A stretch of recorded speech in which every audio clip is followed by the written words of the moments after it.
আমার দুই চোখে এমন ভদ্রলোক দেখছি, ভদ্রলোক হয় একজন আলেমকে, হুজুর আপনারা মানুষগুলোকে কবরের আযাবের মিথ্যা ভয় দেখিয়ে আর কতদিন বোকা বানায় রাখবেন। এরম ডাকাইতে আমি দেখছি, এমন জানোয়ার আমি নিজে দেখছি। ওটা ভদ্রলোক।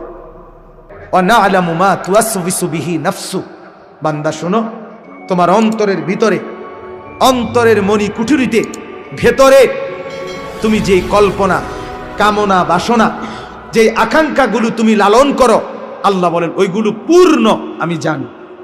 অতএব তোমার অন্তরের গহীন কুঠুরির গোপন বিষয়গুলো আমি জানি, আমার থেকে আড়াল করতে পারবা না। অতএব তোমার উচিত আমাকেই ভয় করা। দুনিয়াবাসী না জানে না আপনার আমার ভিতরের কল্পনা, ঠিক কিনা বলেন না? আপনি রাস্তার নারীকে দেখে কি কি ভাবছেন এটা আমি না বুঝি নাই, আল্লাহ বুঝে নাই। কথা বলেন না কেন?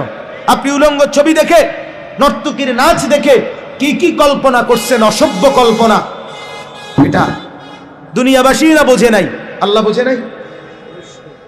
আল্লাহ তাআলা বলেন অতএব তুমি আমাকে ভয় করা উচিত, আমি তোমার গোপন বিষয়ও জানি। 3, ওয়া নাহনু আকরাবু ইলাইহি মিন হাবলিল ওয়ারিদ, বলে আমরা সবগুলো ভাবতে বলছে আল্লাহ। 3 নাম্বার আল্লাহ তাআলা বলেন রক্তের সারা দেহে যেই শিরা উপশিরা, এটা যেমন তোমার দেহের সাথে মিশে আছে, অস্তিত্বের সাথে মিশে আছে, সারাক্ষণ তোমার দেহে আছে। আল্লাহ তাআলা বলেন আমি রব্বুল আলামিন তোমার সারা দেহের প্রবাহমান শিরা উপশিরা, রক্তের শিরা উপশিরা সবগুলো চাইতেও সারাক্ষণ আমি তোমার তার চাইতে বেশি কাছে থাকি, কাছে আছি। অতএব তোমার উচিত আমাকেই ভয় কর। আমি আড়াল হই না, আমি ঘুম যাই না, আমি বিশ্রাম করি না। আমার কাছে রাত 2টা, দিনের 2টা বরাবর। নওজোয়ান, রাত 2টায় তুমি ডানে বামে তাকিয়ে দেখছো মা ঘুমায় গেছে, বাবা ঘুমায় গেছে, পাড়াপড়শি ঘুমায় গেছে, কেউ জেগে নাই। তুমি একা উলঙ্গ ছবি দেখছ, নর্তকীর নাচ দেখতেছ, জিনা ব্যভিচারের দৃশ্য দেখতেছ, আরেক মেয়ের সাথে অবৈধ প্রেমের আলাপ করছো, ভাবছো কেউ দেখে না, তুমি একা। আরশে আজিম থেকে রব্বুল আলামিন বলে আনিস আমি জেগে আছি, আমি ঘুমাই নাই, আমি ঘুম যাইও না। আয় আমার বান্দা, আমাকে সামনে রেখে এত বড় গুনাহ কেমনে করছো? আমার কাছে কি তুমি আসবা না? আমার কাছে কি হিসাব দিতে হবে না? বান্দা তুমি কি মরবা না? তুমি এতটাই ভুলে গেলা? এরপরে আল্লাহ তাআলা বলেন 4 নাম্বার ইয ইয়াতালাক্কাল মুতালাক্কিয়ানি আনিল ইয়ামিনি ওয়া আনিশ শিমালি কাঈদ, বান্দা এরপরে ভাবো তো, জানো তোমার ডান কাঁধে বাম কাঁধে 24 ঘন্টা আমার 2জন ফেরেশতা বসা আছে, তারা তোমার জিন্দেগি রেকর্ড করছে। অতএব তুমি আমার থেকে আড়াল হবা কিভাবে? তোমার উচিত আমাকেই ভয় করা। মানে এই কয়টা হলো? 4টা। 1, আমি তোমাকে বানিয়েছি, উচিত আমাকে ভয় করা। আমি তোমার অন্তরের ভিতরের গোপন বিষয়গুলোও জানি, তোমার উচিত আমাকে ভয় করা। আমি তোমার 24 ঘন্টা তোমার দেহের অস্তিত্বের চাইতেও কাছে থাকি, তোমার উচিত আমাকেই ভয় করা। আমি আল্লাহ তোমার ডানে বামে 2জন ফেরেশতা 24 ঘন্টা রেখেছি, তোমার উচিত আমাকে ভয় করা। 5, মা ইয়ালফিজু মিন কাউলিন ইল্লা লাদাইহি রাকিবুন আতীদ, আল্লাহ বলে বান্দা তুমি এই জবান দিয়ে যখন যেই শব্দ, আচরণ, উচ্চারণ করো, একটা শব্দ বের করো, একটা আওয়াজ, আল্লাহ বলেন ওইটাও আমি আলাদা ফেরেশতাকে দিয়ে, তৎপর আমার চৌকস ফেরেশতাকে দিয়ে আমি আলাদাভাবে 24 ঘন্টা সংরক্ষণ করছি। অতএব এই দেহের, এই জবানের একটা অক্ষর, একটা বিন্দু, একটা গীবত, একটা শিকায়েত, একটা বদনাম, একটা কুটনামি, একটা গালিগালাজ, একটা গানের আওয়াজ, একটা অক্ষরও তুমি আড়াল করতে পারবা না। আমি একটা একটা করে তোমাকে দেব। অতএব তোমার উচিত আমাকে ভয় করা, আমাকে ভয় করা। এরপরে আল্লাহ বলেন 5 গেল 6, আল্লাহ তাআলা বলেন ওয়াজাআত সাকরাতুল মাউত বিল হক, আমার বান্দা এরপরে তুমি শোনো, তুমি যেখানেই যাও, ঘুরতে ঘুরতে, হাঁটতে হাঁটতে, ভ্রমণ করতে করতে, লুকাইতে লুকাইতে, পলাইতে পলাইতে, মৃত্যুর থেকে বাঁচতে বাঁচতে যত দূরেই যাও না কেন, অচিরেই নিশ্চিত শুনে নাও, মৃত্যুর যন্ত্রণা তোমার কাছে আসবেই আসবে নিশ্চিত। যালিকা মা কুনতা মিনহু তাহিদ, যেই মৃত্যু থেকে তুমি পলায়ন করতা, সেই মৃত্যু সত্যি সত্যি তোমার কাছে আসবেই আসবে। আজ না হয় কাল, এখানে না হয় সেখানে, রাতে না হয় দিনে, সকালে না হয় দুপুরে, হাসতে হাসতে কিংবা কাঁদতে কাঁদতে, উঠতে উঠতে কিংবা বসতে বসতে, কোনো এক সেকেন্ডে কোনো এক মিনিটে মৃত্যুর যন্ত্রণা শুরু হবে। মরতে তোমাকে হবেই, আসতে তোমাকে হবেই, ফিরতে তোমাকে হবেই, আমার কাছে তোমাকে বুঝ দিতেই হবে, আমার সামনে তোমাকে দাঁড়াইতেই হবে। অতএব তোমার উচিত আমাকে ভয় করা। এরপরে আল্লাহ বলেন, কয়টা হইল? ছয়টা হয়েছে, ছয়টা। এক, আমি তোমাকে বানিয়েছি।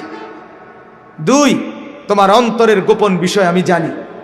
তিন, আমি তোমার কাছেই আছি। চার, তোমার ডানে বামে দুইজন ফেরেশতা আছে।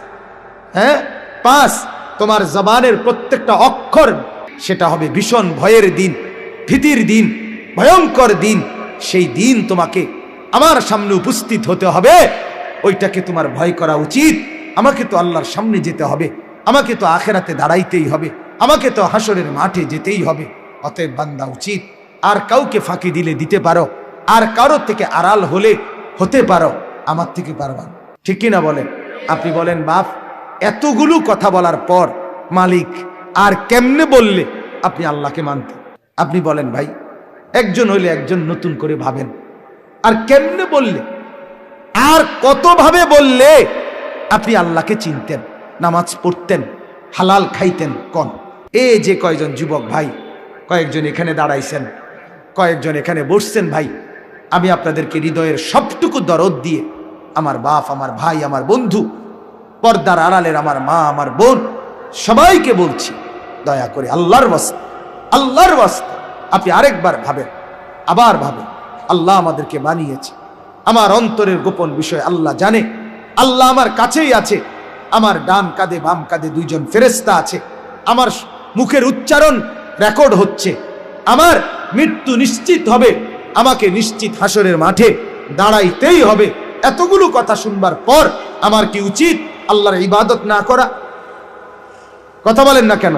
অতএব ইনশাআল্লাহ মাহফিলটাকে, ওয়াজটাকে বাপ শুধুই কেবল আসা যাওয়ার রসুম বানাবেন না, বরং জিন্দেগি বদলানোর জন্য একটু হলেও সিদ্ধান্ত নেন, একটু হলেও পরিবর্তনের মানসিকতা নেন। আমি অনুরোধ করছি, এক তালে জিন্দেগি কাটাইয়েন না। বিড়ি ফালাইয়া ওয়াজে ঢুকছেন, আবার বাইরেইয়া বিড়ি ধরাইলেন, জিন্দেগি এরকম বানাইয়েন না। টেলিভিশন চাইয়া এরপরে আইলেন, আবার গিয়ে আবার টেলিভিশন খুললেন, জিন্দেগি এমন বানায়েন না বাপ।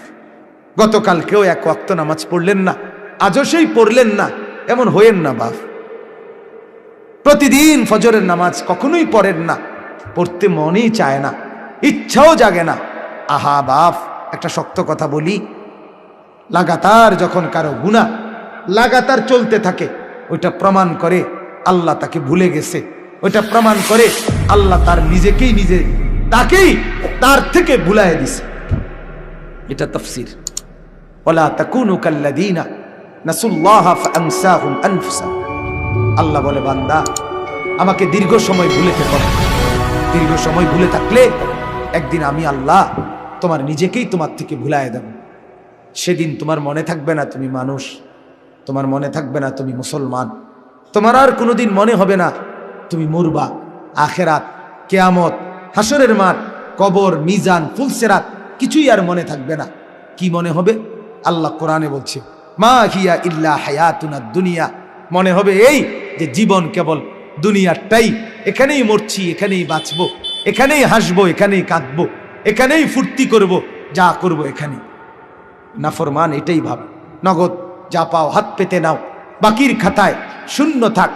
এই গানের অর্থ কিন্তু দোকানের হিসাব না, এই গানের অর্থ হইল নাস্তিকতার হিসাব। অর্থাৎ নগদ যা দুনিয়াতে পাচ্ছ, ভালো মন্দ, হালাল হারাম, বৈধ অবৈধ, বেড়া বেড়ি, পুরুষ নারী, জিনা ব্যভিচার, মদ জুয়া, ফেন্সিডিল বাবা, গাঁজা ফুট্টা, যা পাও সব ভোগ করো। বাকির খাতা আখেরাতের খাতা, আখেরাতের খাতা পরকালের খাতা খালি থাকে। বাকি বুকি চিন্তা করো না, এটি হুজুররা কয়, মাইতো নাই তা। আমি নিজে দেখছি মিয়া ভদ্রলোক, আমার দুই চোখে এমন ভদ্রলোক দেখছি। ভদ্রলোক কয় একজন আলেমকে, হুজুর আপনারা মানুষগুলোকে কবরের আযাবের মিথ্যা ভয় দেখিয়ে আর কতদিন বোকা বানায়া রাখবেন? এরম ডাকাইতে আমি দেখছি, এমন জানোয়ার আমি নিজে দেখছি। ওটা ভদ্রলোক সিগারেট একটা শেষ হইলে আরেকটা ধরায়, অতিরিক্ত ভদ্রতার কারণে, যাতে শীত না লাগে, আগুন জ্বালাইয়া রাখে সবসময়। নাউযুবিল্লাহ, নাউযুবিল্লাহ।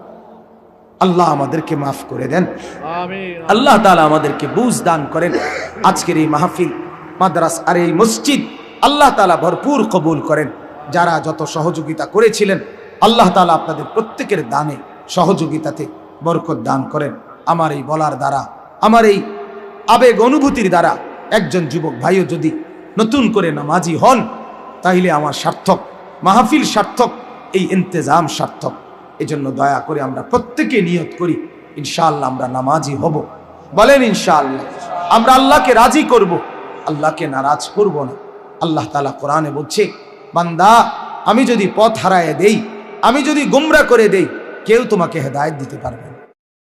দর্শক, আমার চ্যানেল থেকে নতুন নতুন আরো ভিডিও দেখার জন্য আপনারা অবশ্যই এই চ্যানেলটি সাবস্ক্রাইব করে রাখুন, যাতে এই নতুন নতুন ভিডিও ছাড়ার সাথে সাথে সর্বপ্রথম আপনার কাছে পৌঁছে যায়।